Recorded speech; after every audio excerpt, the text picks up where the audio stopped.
백스컴.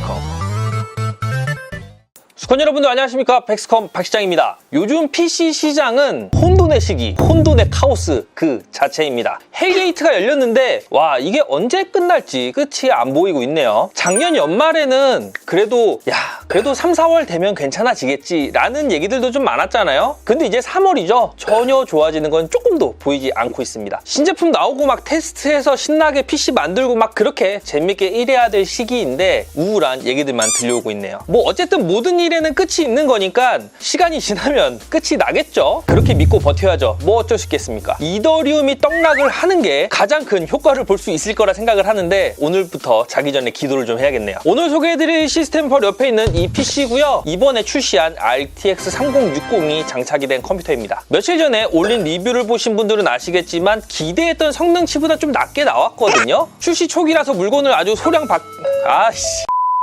근데 딱히 이 그래픽 카드를 대체할 만한 다른 제품이 없는 상황입니다. 그래서인지 아니면 물량이 정말 적어서인지 3060도 60ti 7080과 마찬가지로 물건 구하기가 쉽지 않은 상황이긴 하네요. 그나마 출시 초기라서 초기 물량이 조금 있는 상태고요. 그 제품으로 PC를 제작을 해봤습니다. 대부분의 업체들이나 쇼핑몰에 초기 물량들이 들어갔을 텐데 그 다음번 물량은 아마도 가격이 오르지 않을까 싶네요. 자, 힘 빠지는 얘기 그만하고 옆에 있는 시스템 얘기를 해볼게요. 요즘 구하기 힘든 5600X까지 장착이 된 시스템이고요. 가격을 최대한 낮춰보려고 노력을 했습니다. 요즘은 좀 무의미해지긴 했지만 그래도 비교할 만한 게 없으니까 샵다나와를 들어가서 동일 구성으로 가격대를 찍어보니까 조립비 포함 가격이 약 192만 원 정도 나오더라고요. 그래서 초기 물량이라 가격이 뭐 비싸게 매입한 게 저희가 아니기 때문에 요 초기 물량만 저희 백스컴 사이트에서 175만 원의 카드가로 진행을 해보도록 하겠습니다. 아마도 이 물량 품절되고 나면 이후 물량부터는 192만 원, 샵다나 가격처럼 그렇게 오르진 않겠지만 아마도 상승을 할 거예요. 혹시라도 구성이 마음에 드신다면 조금이라도 빨리 주문하시는 게 좋을 것 같네요. 그럼 시스템 영상부터 보여드릴게요.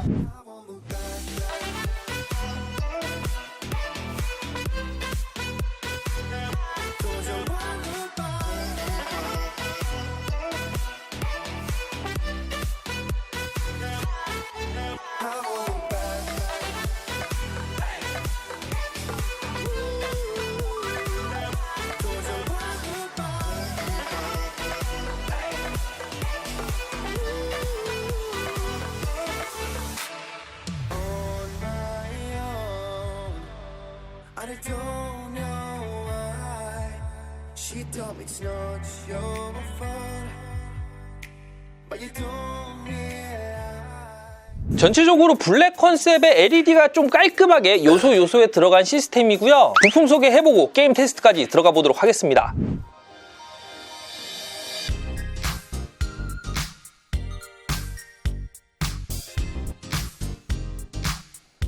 CPU는 AMD Ryzen 5 5600X네요. 6코어 12스레드 모델인데 게임용으로 성능이 워낙 좋다 보니까 완전 몰빵이 됐었죠. 5600X로 게이밍을 맞추려고. 그렇게 수요가 많은 상태인데 또 물건이 입고가 또 안 되고 있어서 구하기가 어렵거나 출시 초기 가격보다는 다소 가격대가 올라와 있는 상태인데 올라간 가격에도 여전히 인기는 제일 많은 제품입니다. 인텔 11세대 CPU가 이번 달에 출시를 하게 될 텐데 지금까지 공개된 정보만 보면 과연 이 젠3를 이길 수 있을까라는 생각이 좀 들긴 하거든요. 성능은 공개될 때 봐야지 알겠지만 라이젠의 강세는 좀 더 이어지지 않을까 싶습니다. 메인보드는 ASUS B550M 플러스를 사용을 했고요. 20만 원 정도 하는 메인보드라서 방열판 아주 야무지게 장착이 되어 있고요. 전원부도 짱짱해서 지금 장착한 5600X 말고 더 상위 CPU를 쓰셔도 전혀 문제없이 작동을 하고 내장된 랜은 리얼텍 2.5기가 랜이 내장되어 있습니다. 바이오스 플래시백 버튼 지원하고 있어서 뭐 CPU라든지 메모리 없이 그냥 USB에다가 바이오스 넣고 버튼 누르시면은 바이오스 업데이트가 가능하고요. 가격을 좀 낮추고자 하신다면 A520 보드를 쓰셔도 괜찮거든요. A520 보드 사용 시 약 10만 원 정도 절약이 가능하니까 굳이 난 좋은 보드 필요 없고 돌아가는데 문제만 없으면 괜찮다라고 생각하시는 분들은 A520 보드 쓰셔도 전혀 문제 없습니다. 메모리는 요즘 한창 잘 나가고 있는 올로와이 워크 램이 장착이 되었네요. 8기가가 2개가 장착된 구성이고요. 16기가 3200의 CL16 구성입니다. XMP 메모리라서 따로 오버클럭 하실 필요 없이 바이오스에서 XMP 버튼만 눌러주시면 3200클럭의 CL16 값으로 작동을 하거든요. 근데 간혹 직접 조립하신 분들 중에서 그냥 껴놓고 XMP 활성화 안 하시는 분들이 간혹 계세요. 그러면 메모리 클럭이 21335로 작동을 하니까 반드시 XMP 램은 활성화를 시켜주셔야 됩니다. SSD는 마이크론 P5 500기가 NVMe 모델을 장착을 해줬고요. 최대 읽기 속도 3400MHz, 최대 쓰기 속도 3000MHz 제품입니다. 게임용으로 쓰시기에는 조금 더 부족함이 없는 성능이고요. 다만 용량이 고민되는 분들이 많으실 텐데 250기가 조금 많이 아쉬울 거고요. 기본 500을 잡아놓고 내가 용량 큰 게임들을 두세 개, 5개, 6개 좀 많이 깔아놓고 이것도 했다 저것도 했다 여러 개를 즐기신다면 1테라로 업그레이드 하시는 게 좋을 것 같고, 게임 두세 개 정도 깔아놓고 뭐 영화 몇 개, 뭐 드라마 몇 개, 또 그거 몇 개 이렇게 저장해놓고 보시는 분들은 500기가 정도면 충분할 것 같네요. 그래픽카드는 출시한 지 며칠 안 된 아주 따끈따끈한 조텍 RTX 3060 트윈 엣지 OC입니다. FHD 144 모니터를 쓰시기에 딱 적당한 카드라고 생각이 들고요. QHD 144 모니터를 쓰신다면 뭐 연결하셔 사용하셔도 무리는 없지만 게임에 따라서 옵션 타협은 좀 많이 하셔야 될 것 같네요. 좀 더 낮은 가격에 좀 더 높은 성능을 원하셨을 텐데 기존 시장에서는 RTX 2060을 쓰다가 좀 더 좋은 걸 쓰려고 하면 3070으로 바로 올라가 버려야 됐었거든요. 금액차도 어마어마했고 그 가운데 그래도 선택지가 하나 생겼다는 거에 뭐 감사하다고 생각을 해야겠네요. 조텍 3060 트윈 엣지 OC는 딱 이 슬롯만 차지하는 좀 얄쌍한 그래픽 카드고요. 보조 전원은 8핀을 사용을 하고 있습니다. 백플레이트는 기본으로 장착이 되어 있고 3 시리즈의 트윈 엣지 디자인을 똑같이 가져왔다고 보시면 되겠네요. 트윈 엣지 시리즈는 정말 가성비 좋고 무난하게 쓰기 좋은 그런 그래픽 카드인데 요즘은 뭐가 뭐 비싸다 뭐다 뭐 말할 뭐 그런 상황이 안 되는 것 같아요. 있으면 감사합니다. 뭐 이런 상황이 돼서 조금 아쉽기는 한데 성능하고 가격 직접 소비자분들께서 보시고 판단을 하시면 좋을 것 같네요.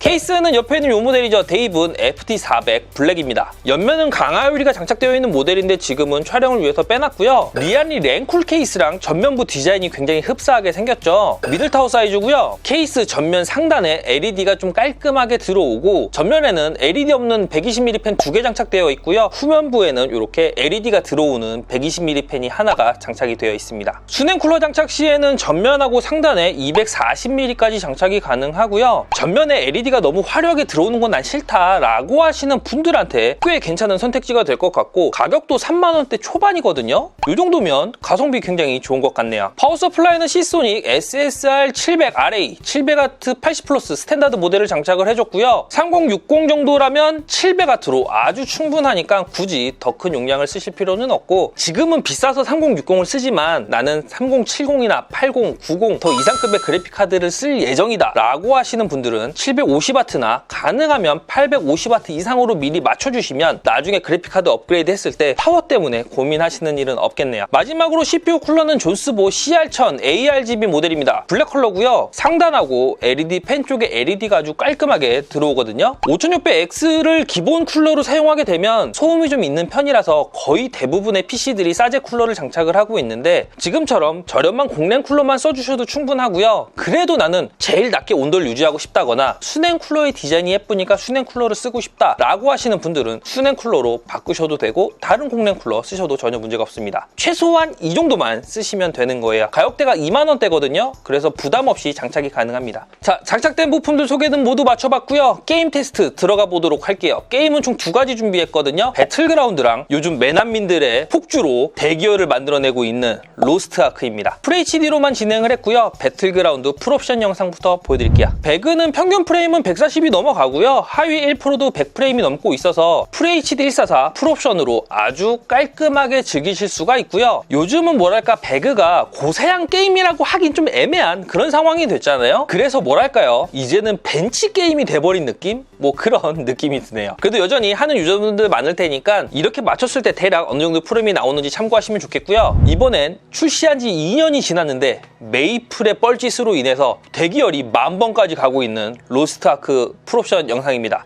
FHD고요. 영상 보여드릴게요. 로스트아크는 60프레임만 고정으로 나와주면 아주 쾌적하게 게임을 즐길 수 있는 거라 지금처럼 프레임이 나오는 거는 솔직히 더 많이 나와도 무의미하다 생각이 들고요. 보실 부분은 로스트아크는 이 정도로 풀옵션이 아주 깔끔하다 라는 부분이고 QHD 모니터를 쓰셔도 괜찮을 것 같습니다. 로스트아크 정말 예전에 맨 처음 출시됐을 때 저도 해보고 안 했는데 이렇게 떡상을 하다니 참 신기하기도 하네요. 쌀먹더라고. 게이머분들 유입이 상당해서 저희도 테스트하려고 들어갈 때 대기열이 너무 많이 떠서 신섭에서 테스트를 해봤거든요. 역시 운영을 먹같이 하면 한 방에 가는 겁니다. 메이플 그게 그렇게 가버리네요. 자, 이렇게 부품 소개랑 테스트 모두 맞춰봤고요. 백스컴 PC 구입 문의는 영상 하단에 있는 링크 또는 상단에 떠있는 홈페이지나 카톡으로 문의 주시면 상담 가능하고 구매도 가능합니다. 신제품들 또 나오고 있어서 저는 또 다음 영상 촬영을 해보도록 할게요. 이제 봄이 오고 있는데 컴퓨터 시장은 아직도 한겨울 같습니다. 빨리 여기도 봄이 좀 찾아왔으면 좋겠네요. 이상 95% 스쿼트를 위한 방송 백스컴 박시장이었습니다. 감사합니다.